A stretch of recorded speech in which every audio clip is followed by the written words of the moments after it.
ಎಲ್ರಿಗೂ ನಮಸ್ಕಾರ. ಕಳೆದ 12 ವರ್ಷಗಳಿಂದ ಸೌಜನ್ಯ ಹೋರಾಟ ಯಾವುದೇ ಅಡ್ಡಿ ಆತಂಕ ಇಲ್ಲದೆ, ಕಾನೂನು ಸುವ್ಯವಸ್ಥೆಗೆ ಧಕ್ಕೆ ತರದೆ, ಶಾಂತಿಗೆ ಧಕ್ಕೆ ತರದೆ ನಿರಂತರವಾಗಿ ಮಹೇಶ್ ಶೆಟ್ಟಿ ತಿಮರೋಡಿ ಅವರು ಒಂದು ಕಾನೂನಿನ ಅಡಿಯಲ್ಲಿ ಹೋರಾಟವನ್ನು ನಡೆಸಿಕೊಂಡು ಬಂದಿದ್ದಾರೆ.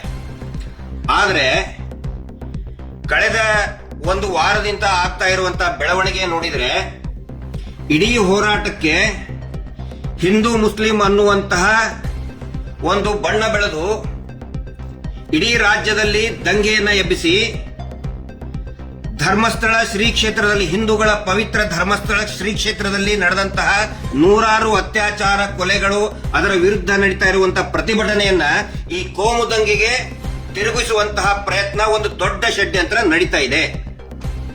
ನಾನು ಇವತ್ತು ಈ ಕ್ಷಣದಲ್ಲಿ ಯಾಕೆ ಮಾತಾಡ್ತಾ ಇದ್ದೀನಿ ಅಂತ ಹೇಳಿದ್ರೆ, ಒಂದೊಂದು ಗಂಟೆಗೂ ಕೂಡ ಎಷ್ಟೊಂದು ಆತಂಕ ಸೃಷ್ಟಿ ಮಾಡ್ತಾ ಇದ್ದಾರೆ ಅಂತ ಹೇಳಿದ್ರೆ ನಿನ್ನೆಯ ಒಂದು ಬೆಳವಣಿಗೆನೆ ಸಾಕ್ಷಿ. ನಿನ್ನೆ ನಡುರಾತ್ರಿ ನಾನು ಮತ್ತು ಸಮೀರ್ ನಾವು ಮಾತಾಡ್ಬೇಕಾದ್ರೆ ಪಾಪ ಅವರ ತಾಯಿ, ವಯಸ್ಸಾದಂತಹ ತಾಯಿ ಮತ್ತು ಈಗ ತಾನೇ ಮದುವೆ ಆದಂತಹ ಸಮೀರ್ ಅವರ ಅಕ್ಕ, ಅವರು ಕೂಡ ಜೊತೆಗಿದ್ರು. ನಿನ್ನೆ ಮಧ್ಯಾಹ್ನದ ಹೊತ್ತಿಗೆ ಪೊಲೀಸರು ಬಂದಾಗ ಅಳತಾ ಬೇಡ್ಕೊಂಡ್ರು ಅವರು. ಯಾರು? ಸಮೀರ್ ಅವರ ತಾಯಿ. ನೋಡಿ, ನನ್ನ ಮಗ ಯಾವುದೇ ತಪ್ಪನ್ನ ಮಾಡಿಲ್ಲ, ದಯವಿಟ್ಟು ಅವನನ್ನ ಪೊಲೀಸ್ ಠಾಣೆಗೆ ಕರ್ಕೊಂಡು ಹೋಗೋದು, ಅರೆಸ್ಟ್ ಮಾಡಬೇಡಿ. ಹಂಗೇನಾದ್ರೂ ಆದ್ರೆ ನಾನು ಪೊಲೀಸ್ ಸ್ಟೇಷನ್ ಎದುರುಗಡೆನೆ ಬಂದು ಆತ್ಮಹತ್ಯೆ ಮಾಡ್ಕೊಳ್ತೀನಿ, ಅದಕ್ಕೆ ನೀವೇ ಕಾರಣ, ಸರ್ಕಾರನೇ ಕಾರಣ ಅಂತ ಹೇಳಿದ್ದಾರೆ. ಆವಾಗ ಎಲ್ಲರೂ ಕೂಡ ನಾವು ಪೊಲೀಸ್ ಇಲಾಖೆಗೆ, ಹಿರಿಯ ಅಧಿಕಾರಿಗಳಿಗೆ, ಸಂಬಂಧಪಟ್ಟಂತ ಅಧಿಕಾರಿಗಳಿಗೆ ಕನ್ವಿನ್ಸ್ ಮಾಡಿದ್ವಿ. ರಾತ್ರಿವರೆಗೆ ಆಯ್ತು, ರಾತ್ರಿ 11:30ವರೆಗೂ ಕೂಡ ಇದರಲ್ಲೇ ಇದೀವಿ ನಾವು. ಅಲ್ಲಿಂದ ಮತ್ತೆ ನಾವು ಒಂದು ಸೇಫ್ಟಿ ಇರ್ಲಿ ಅಂತ ಹೇಳಿ ನಮ್ಮ ಲಾಯರ್ ಆಫೀಸಿಗೆ ಕರ್ಕೊಂಡು ಬಂದ್ವಿ. ಅಲ್ಲಿ ಅವರು ಕೂಡ ಕಾನೂನಿನ ಬಗ್ಗೆ ಒಂದಿಷ್ಟು ಲೀಗಲ್ ಸೊಲ್ಯೂಷನ್ಸ್ ಏನೇನಿದೆ ಅದು ಕೂಡ ಚರ್ಚೆ ಆಯ್ತು. ಅದಾದ ಮೇಲೆ ಅವರ ತಾಯಿಗೆ ತಲೆ ಸುತ್ತಿ ಬಿದ್ರು. 3:30ವರೆಗೆ ಅವರು ಮನೆಗೆ ಹೋಗಿ ಕಳಿಸಿ ಎಲ್ಲರೂ ಅವ್ರವ್ರ ಮನೆಗೆ ಹೋದ್ರು. ಈಗ ಮತ್ತೆ ಬೆಳಗ್ಗೆಯಿಂದ ಒಂದು ಸುದ್ದಿ ಬರ್ತಾ ಇದೆ. ಏನಂತ ಹೇಳಿದ್ರೆ, ಒಂದು ವಾರದ ಮಟ್ಟಿಗಾದ್ರೂ ಸಮೀರ್ ಮತ್ತು ಅವನ ಜೊತೆಗಿರುವಂತಹ ಸೌಜನ್ಯ ಹೋರಾಟಗಾರನ ಒಂದು ವಾರದ ಮಟ್ಟಿಗಾದ್ರೂ ಕೂಡ ಅರೆಸ್ಟ್ ಮಾಡಿ ಜೈಲಿಗೆ ಹಾಕಿ ಅಂತೇಳಿ ಇದೇ ನಕಲಿ ದೇವಮಾನವ ವೀರೇಂದ್ರ ಜೈನ್ ಕೇಂದ್ರ ಸಚಿವರೊಬ್ಬರಿಂದ ಮತ್ತು ರಾಜ್ಯದ ಒಬ್ಬ ಪ್ರಭಾವಿ ಸಚಿವರಿಂದ ಪೊಲೀಸರ ಮೇಲೆ ಒತ್ತಡ ಹಾಕ್ತಾ ಇದ್ದಾನೆ ಅಂತ ಹೇಳಿ ನಮಗೆ ಮಾಹಿತಿ, ಖಚಿತವಾದಂತಹ ಮಾಹಿತಿ ಬರ್ತಾ ಇದೆ. ಇದನ್ನ ನಾನು ಯಾಕೆ ಹೇಳ್ತಾ ಇದ್ದೀನಿ ಅಂತ ಹೇಳಿದ್ರೆ, ಪ್ರತಿಯೊಂದನ್ನು ಕೂಡ ಪಬ್ಲಿಕ್ ಡೊಮೇನ್ ಅಲ್ಲಿ ಇರಲಿ, ಸಾರ್ವಜನಿಕರಿಗೆ ಗೊತ್ತಾಗ್ಲಿ ಏನು ನಡೀತಾ ಇದೆ ಅಂತ ಹೇಳಿ, ಈ ರಾಜ್ಯದಲ್ಲಿ, ಈ ವ್ಯವಸ್ಥೆಯಲ್ಲಿ ಏನು ನಡೀತಾ ಇದೆ ಅಂತ ಹೇಳಿ ಗೊತ್ತಾಗ್ಲಿ. ಪದೇ ಪದೇ ಹಿಂದೂ ಮುಸ್ಲಿಂ ಅಂತ ಮಾಡ್ತಾ ಇದ್ರಿ. ಮಹೇಶ್ ಶೆಟ್ಟಿ ತಿಮರೋಡಿ ಅವರು ಇವತ್ತಿಗೂ ಕೂಡ, ಅವರು ಯಾವಾಗಿಂತ ಅವ್ರಿಗೆ ಜ್ಞಾನ ಬಂದಿದೆ ಅವತ್ತಿನಿಂತನೂ ಇವತ್ತಿನವರೆಗೆ ಭಗವದ್ ಧ್ವಜವನ್ನ ಮನೆಯಲ್ಲಿಟ್ಟು ಪೂಜೆ ಮಾಡ್ತಾರೆ. ಬರೀ ಹೆಗಲ ಮೇಲೆ ಹಾಕೊಳ್ಳೋದಲ್ಲ, ಕೇಸರಿಯನ್ನ ಮನೆಯಲ್ಲಿಟ್ಟು ಪೂಜೆ ಮಾಡುವಂತಹ ವ್ಯಕ್ತಿ ಮಹೇಶ್ ಶೆಟ್ಟಿ ತಿಮರೋಡಿ. ಹಿಂದೂ ವಿರೋಧಿನ ಅವರು. ಸಮೀರ್ ಏನಂತ ಮಾತಾಡಿದ್ರು, ಒಂದಿಷ್ಟು ಜನಕ್ಕೆ ಬಿಸ್ಕೆಟ್ ಎಸೆದು ಹಿಂದೂ ಮುಸ್ಲಿಂ ಅಂತ ಮಾಡ್ತಾ ಇದ್ರಿ. ದೇವಸ್ಥಾನ, ಹಿಂದೂ ದೇವಸ್ಥಾನದ ಬಗ್ಗೆ ಮಾತಾಡಿದ ಸಮೀರ್ ಅಂತ ಹೇಳ್ತಾ ಇದ್ರಿ. ಏನ್ ಮಾತಾಡಿದ ಸಮೀರ್? ಹಿಂದೂ ದೇವಸ್ಥಾನ ಹಿಂದೂಗಳದ್ದೇ ಇರಬೇಕು ಅಂತ ಹೇಳಿದಾನ ಅವನು, ಹಿಂದೂಗಳದ್ದು ಅಲ್ಲ ಅಂತ ಹೇಳಿಲ್ಲ. ನಾಚಿಕೆ ಆಗ್ಬೇಕು ನಿಮಗೆ. ಒಂದು ಅತ್ಯಾಚಾರ ಪ್ರಕರಣದಲ್ಲಿ ಒಂದು ಹೆಣ್ಣು ಮಕ್ಕಳಿಗೆ ಧ್ವನಿ ಎತ್ತದ ಇಂತ ಸಮೀರಿನ ಬಗ್ಗೆ ಹಿಂದೂ ಮುಸ್ಲಿಂ ಮಾಡ್ತಾ ಇದ್ರಿ ನೀವು. Shame on you. ನಿಮಗ್ ಒಂದು ಪ್ರಶ್ನೆ ಕೇಳ್ತೀನಿ, ಒಂದೇ ಒಂದು ಪ್ರಶ್ನೆ. ನಿನ್ನ ಮನೆ ಹೆಣ್ಣು ಮಗಳಿಗೆ, ನಿನ್ನ ಮಗಳು, ನಿನ್ನ ತಂಗಿನೋ, ಹೆಂಡತಿನೋ, ತಾಯಿಗೋ ಯಾವನಾದ್ರೂ ಒಬ್ಬ ಕಿರಾತಕ ಹಿಂದೂ ಎತ್ಕೊಂಡು ಹೋಗಿ ಹಾಳು ಮಾಡಿದ್ರೆ, ಆಯ್ತು ಬಿಡಪ್ಪ, ನಾನು ಹಿಂದೂ, ಅವನು ಅತ್ಯಾಚಾರ ಮಾಡಿದವನು ಹಿಂದೂ, ಹೋಗ್ಲಿ ಬಿಡು ಅಂತೇಳಿ ಸುಮ್ನೆ ಬಿಡ್ತೀಯ? ನಾಲಾಯಕ್. ಒಬ್ಬ ಮುಸಲ್ಮಾನ ಹೆಣ್ಣು ಮಗಳನ್ನ ಒಬ್ಬ ಮುಸಲ್ಮಾನ್ ಕಿರಾತಕ ಎತ್ಕೊಂಡು ಹೋಗಿ ಅತ್ಯಾಚಾರ ಮಾಡಿ ಹಾಳು ಮಾಡಿದ್ರೆ, ಆಯ್ತು ಬಿಡಪ್ಪ, ಮುಸಲ್ಮಾನೇ ಮಾಡಿದ ಬಿಡು ಅಂತ ಯಾರಾದ್ರೂ ಸುಮ್ನೆ ಬಿಡ್ತಾರ? ಕ್ರಿಶ್ಚಿಯನ್ಗೂ ಕೇಳ್ತಾ ಇದ್ದೀನಿ, ಜೈನ್ಗೂ ಕೇಳ್ತಾ ಇದ್ದೀನಿ, ದಯವಿಟ್ಟು ಈ ಸುಳ್ಳು ಸುಳ್ಳು ಪೋಸ್ಟ್ ಹಾಕ್ತಾ ಇರುವಂತ, ವಿಷ ಉಗುಳ್ತಾ ಇರುವಂತ, ಹಿಂದೂ ಮುಸಲ್ಮಾನ್ ಅಂತ ವಿಷ ಉಗುಳ್ತಾ ಇರುವಂತ ಪೋಸ್ಟ್ ಗಳನ್ನ ದಯವಿಟ್ಟು ನಂಬಬೇಡಿ. ಸಮೀರನ್ ಮೇಲೆ ಸೋಮೋಟೋ ಕೇಸ್ ಹಾಕ್ತಿರಲ್ಲ ನೀವು, ಸ್ವಯಂ ಪ್ರೇರಿತ ದಾಖಲೆ, ದೂರು ದಾಖಲೆನ ಮಾಡಿದ್ರಲ್ಲ, 299 ಅರೆಸ್ಟ್ ಮಾಡೋದಕ್ಕೆ ಬರೋದಿಲ್ಲ. ಸುಪ್ರೀಂ ಕೋರ್ಟಿನ ಆದೇಶ ಇದೆ, ಸುಪ್ರೀಂ ಕೋರ್ಟಿನ ಆದೇಶ ಇದೆ. ಆದ್ರೂ ಕೂಡ ನಿನ್ನೆ ಪೊಲೀಸರು ಬಂದು ಅರೆಸ್ಟ್ ಮಾಡಕ್ ಬಂದಿದ್ರಿ. ಈ ಕೋಮು ಗಲಭೆ ಎಬ್ಬಿಸ್ತಾ ಇರುವಂತಹ ಫೇಕ್ ಅಕೌಂಟ್ ನಲ್ಲಿ ಎಷ್ಟೋ ಜನ ಫೇಕ್ ಅಕೌಂಟ್ ನಲ್ಲಿ ಹಿಂದೂ ಮುಸಲ್ಮಾನ್ ಮಾಡ್ತಾ ಇದಾರಲ್ಲ ಅವ್ರ ಮೇಲೆ ಯಾಕೆ ಸೋಮೋಟೋ ಕೇಸ್ ಇವತ್ತಿನವರೆಗೂ ರಿಜಿಸ್ಟರ್ ಆಗಲಿಲ್ಲ ಅನ್ನೋ ಪ್ರಶ್ನೆಯನ್ನ ನಾನು ಕೇಳ್ತಾ ಇದ್ದೀನಿ. ಅಂದ್ರೆ ಈ ವೀರೇಂದ್ರ ಜೈನ್ ನಕಲಿ ದೇವಮಾನವ ಸಿಕ್ಕಾಪಟ್ಟೆ ದುಡ್ಡಿದೆ, ದೇವಸ್ಥಾನವನ್ನ ಕಂಟ್ರೋಲ್ ಮಾಡ್ತಾನೆ. ಅವನ ಹತ್ರ ರಾಷ್ಟ್ರಪತಿಗಳು ಬರ್ತಾರೆ, ಪ್ರಧಾನ ಮಂತ್ರಿಗಳು ಬರ್ತಾರೆ, ಮುಖ್ಯಮಂತ್ರಿಗಳು ಬರ್ತಾರೆ, ಹೋಮ್ ಮಿನಿಸ್ಟರ್ ಬಂದು ಕಾಲ್ ಬಿಡ್ತಾರೆ, ಜಡ್ಜಸ್ಗಳು ಹೈಕೋರ್ಟ್ ಸುಪ್ರೀಂ ಕೋರ್ಟ್ ಜಡ್ಜಸ್ಗಳು ಬಂದು ಅವ್ನು ಕಾಲ್ ಬಿಡ್ತಾರೆ ಅಂತ ಹೇಳಿದ್ರೆ ಅವನು ಏನ್ ಮಾಡಿದ್ದ ಅದೇ ನಿಜನ? ಅವನೇನ್ ಕಾನೂನಿಗಿಂತ ದೊಡ್ಡವನ? ಅವನು ನಕಲಿ ದೇವಮಾನವ ವೀರೇಂದ್ರ ಜೈನ್. ಅವನ ತಮ್ಮ 106 ಕೊಲೆಗಳನ್ನ ಮಾಡಿದ, 106 ಹೆಣ್ಣು ಮಕ್ಕಳನ್ನ ಕೊಂದು ಕೊಲೆ ಮಾಡಿ ನೇತ್ರಾವತಿ ನದಿಯಲ್ಲಿ ಕಾಡಿನಲ್ಲಿ ಬಿಸಾಕಿದ್ದಾನೆ. ಅದರ ಸಾಕ್ಷಿ ನನ್ನ ಹತ್ರ ಇದೆ. ಸುಳ್ಳು ಮಾತಾಡ್ತಾ ಇದ್ರೆ ನನಗೆ ಅರೆಸ್ಟ್ ಮಾಡ್ಕೊಂಡು ಹೋಗ್ಲಿ. ನಾನು ತಪ್ಪು ಮಾತಾಡ್ತಾ ಇದ್ರೆ, ನಾನು ದಾಖಲೆ ಸಾಕ್ಷಿಗಳನ್ನ ಕೊಡದೆ ಹೋದ್ರೆ ಫಸ್ಟ್ ನನ್ನನ್ನು ಅರೆಸ್ಟ್ ಮಾಡಿ ಅಂತ ಸರ್ಕಾರ ಕೇಳ್ತಾ ಇದ್ದೀನಿ. ನಾನು ಬೊಗಳೆ ಬಿಡ್ತಾ ಇಲ್ಲ.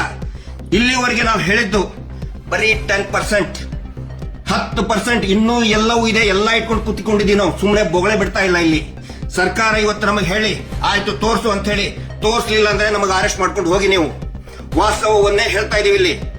ಅದಕ್ಕೆ ಎಲ್ರಿಗೂ ನಾನು ವಿನಂತಿ ಮಾಡ್ಕೊಳ್ತಾ ಇದ್ದೀನಿ. ಸುಮಾರು ಜನ ಕಾಲ್ ಮಾಡ್ತಾ ಇದ್ದಾರೆ, ವಿಶೇಷವಾಗಿ ಯೂಟ್ಯೂಬರ್ಸ್ಗಳು ತುಂಬಾ ಒಂದು ಕಾಳಜಿಯಿಂದ ಒಂದು ಕಾಲ್ ಮಾಡ್ತಾ ಇದ್ದಾರೆ, ಸಿಗ್ತೀವಿ ಭೇಟಿ ಆಗಬೇಕು ಅಂತ ಹೇಳ್ತಾ ಇದ್ದಾರೆ. ಎಲ್ಲರಿಗೂ ನನಗೆ ಮಾತಾಡಕ್ ಆಗ್ತಾ ಇಲ್ಲ. ಇನ್ನು ಸ್ವಲ್ಪ ಹೊತ್ತಿನಲ್ಲೇ ಸಮೀರ್ಗೆ ಬಳ್ಳಾರಿ ಕರ್ಕೊಂಡು ಹೋಗ್ಬೇಕು. ಇಲ್ಲಿ ನಮಗೆ ಮತ್ತೆ ಪೊಲೀಸರಿಗೆ ಯಾವುದೇ ಸಂಘರ್ಷ ಇಲ್ಲ. ಇವ್ರು ಏನ್ ಮಾಡ್ತಾ ಇದ್ದಾರೆ, ನಾವು ಪೊಲೀಸರ ಅಗೇನ್ಸ್ಟ್ ಮಾತಾಡಬೇಕು, ನಾವು ಆಂಟಿ ಪೊಲೀಸ್ ಅಂತ ತೋರಿಸಬೇಕು, ಆನಂತರ ನಾವು ಮೀಡಿಯಾ ವಿರುದ್ಧ ಮಾತಾಡಬೇಕು, ನಾವು ಮತ್ತೆ ಮೀಡಿಯಾ ಅಗೇನ್ಸ್ಟ್ ಅಂತ ತೋರಿಸಬೇಕು ಅನ್ನುವಂತಹ ಒಂದು ವಾತಾವರಣ ಸೃಷ್ಟಿ ಮಾಡ್ತಾ ಇದ್ದಾರೆ. ನಮಗೆ ಪೊಲೀಸರಿಗೆ ಯಾವುದೇ ಸಂಘರ್ಷ ಇಲ್ಲ. ನಮ್ಮ ಹೋರಾಟ ಪೊಲೀಸರ ವಿರುದ್ಧ ಇಲ್ಲ, ಅಥವಾ ಯಾವುದೇ ರಾಜಕೀಯ ಪಕ್ಷದ ಸಿದ್ಧಾಂತದ ವಿರುದ್ಧನೂ ಕೂಡ ಖಂಡಿತ ಇಲ್ಲ, ಮಾಧ್ಯಮಗಳ ವಿರುದ್ಧನೂ ಕೂಡ ಇಲ್ಲ. ಆದರೆ ಅನೇಕ ಜನ ಯೂಟ್ಯೂಬರ್ಸ್ಗಳು ಇವತ್ತು ಈ ಹೋರಾಟದ ಶಕ್ತಿಯಾಗಿ ಮುಂದೆ ನಿಂತ್ಕೊಂಡಿದ್ದಾರೆ. ಅವರೆಲ್ಲರಿಗೂ ನಾನು ಹೇಳ್ತಾ ಇದ್ದೀನಿ, ದಯವಿಟ್ಟು ಇನ್ನೂ ಹೆಚ್ಚಾಗಿ ಮಾತಾಡಿ ಮತ್ತು ಪ್ರತಿಯೊಬ್ಬ ಜನಸಾಮಾನ್ಯನು ಕೂಡ ಮಾತಾಡಿ. ಇದು ಬರೀ ನಮ್ಮ ಪ್ರತಿಷ್ಠೆ ಅಲ್ಲ, ನಾವೇ ಮಾತಾಡ್ಬೇಕಂತಿಲ್ಲ, ನಾವೇ ಮಾತಾಡ್ತಾ ಇದೀವಿ. ದಯವಿಟ್ಟು ಇನ್ನು ಮೇಲೆ ಪ್ರತಿಯೊಬ್ಬ ಜನಸಾಮಾನ್ಯನು ಕೂಡ ಪ್ರಶ್ನೆ ಕೇಳಿ, ಈ ವ್ಯವಸ್ಥೆಗೆ ಕೇಳಿ. ಸಮೀರ್ ಮೇಲೆ ಸೆಕ್ಷನ್ 299 BNS ಅರೆಸ್ಟ್ ಮಾಡೋ ಹಂಗೆ ಇಲ್ಲ, ಆದ್ರೂ ಕೂಡ ಬಂದ್ ಹೋಗಿ ಅಂತ ಇದ್ರೆ ನಾವು ಹೋಗ್ತೇವೆ. ಪೊಲೀಸರಿಗೆ ನಾನು ಮಾತು ಕೊಟ್ಟಿದ್ದೀನಿ, ಸಮೀರನ್ನು ನಾನು ಕರ್ಕೊಂಡು ಬಂದೇ ಬರ್ತೀನಿ. ಮತ್ತೆ ಪೊಲೀಸರು ಕೂಡ ತುಂಬಾ ಚೆನ್ನಾಗಿ ಸ್ಪಂದನೆ ಮಾಡಿದ್ದಾರೆ.